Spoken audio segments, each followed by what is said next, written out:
अस्सलामुअलैकुम। आज हम करेंगे नंबर 3 एडिशन 6 एंड 7 का चैप्टर नंबर 5 फेरमैन थ्योरम।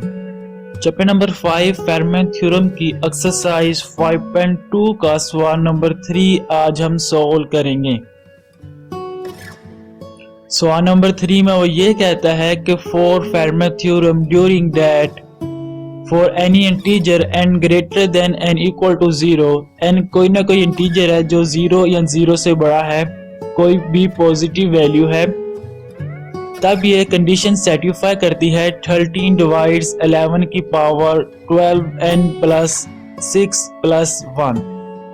हमने ये स्टेटमेंट प्रूव करनी है 13 इस वैल्यू को डिवाइड करता है कि नहीं करता जब n 0 या कोई भी पॉजिटिव वैल्यू हो। तो हमारे पास ये सवाल है for Fermat theorem during that for any integer n greater than n equal to 0, 13 divide करता है 11 की power 12n plus 6 plus 1। Solve for Fermat theorem. Fermat theorem क्या होता है? a की power p minus 1 is equal to 1 mod p। ये Fermat theorem हमने first lecture में डिस्कस किया था। ये फेरमैन थ्योरम का फॉर्मूला है। अब इस इक्वेशन में जो 13 है वो मोड है, वो p है, जो a है वो 11 है। सही है। किसी चीज की पावर हो वो क्या होगा? a होगा, और जिस पे वैल्यू डिवाइड हो रही हो वो क्या होगा? p होगा। तो पुट करते हैं if 13 is a prime number, 13 prime number है, then if we use a Fermat theorem, और हम फेरमैन थ्योरम को यूज कर सकते हैं। तो हमने इस इक्वेशन में वैल्यू पुट करनी है। Putting a is equal to 11 and p is equal to 13 in Fermat theorem. हमने फेरमैन थ्योरम में a की जगह 11 पुट करना है और p की जगह 13 पुट करना है। तो हमारे पास इक्वेशन आ जाएगी 11 की power 12 is equal to 1 mod 13। मैंने इस इक्वेशन में a और p की वैल्यू पुट कर दी। a is equal to 11, p is equal to 13 minus 1 12 आ जाएगा। तो 11 की power 12 is equal to 1 mod 13। p हमारे पास 13 है, 13 आ गया। अब हमने इस स्टेटमेंट को यूज करते हुए ये स्टेटमेंट बनाने की कोशिश करनी है। तो हमारे पास अब हमने 12n है, तो हमने पावर n बोथ साइड लेनी है। Taking n power on both side if n is any positive value और 0। n क्या है? कोई ना कोई पॉजिटिव वैल्यू है और 0 है। तो 11 की पावर 12 की whole power n is equal to 1 की पावर n मोड 13। तो ये 12 और n आपस में मल्टीप्लाई हो देंगे। तो 11 की power 12n is equal to 1 की पावर n जो होता है वो 1 होता है मोड 13। अब हमने प्लस 6 लाने की कोशिश करनी है, क्योंकि हमारे पास 11 की पावर 12n आ चुका है। हमने प्लस 6 बनाने की कोशिश करनी है। तो मल्टीप्लाई बाय 11 की पावर 6 इन बोथ साइड। मैंने कहा था कोई भी चीज़ हम इस वैल्यू के साथ लेफ्ट हैंड साइड पे कोई भी चीज़ ऐड, मल्टीप्लाई या सब्ट्रैक्शन करेंगे तो वही हमें रिमाइंडर के अंदर भी ऐड, मल्टीप्लाई, सब्ट्रैक्शन या पावर लेनी पड़ेगी।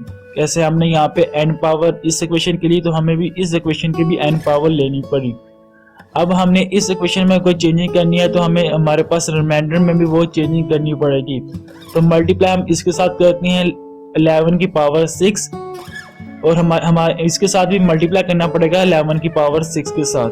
तो हमारे पास इक्वेशन आ जाएगी 11 की पावर 12 एंड मल्टीप्लाई बाय 11 की power 6 is equal to 1 multiply by 11 की पावर 6 मोड 13। अब हम इस इक्वेशन को सोल्व करते हैं।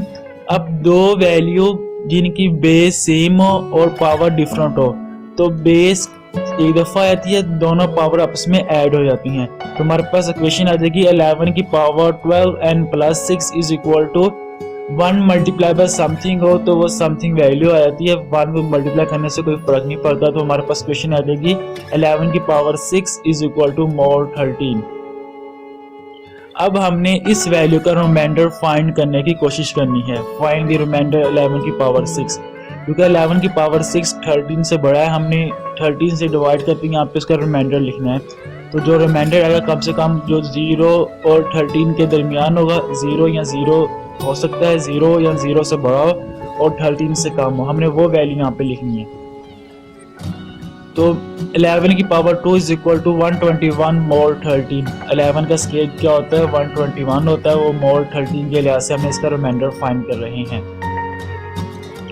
तो 13 मल्टीप्लाई बाय 9 इज इक्वल होता है 117।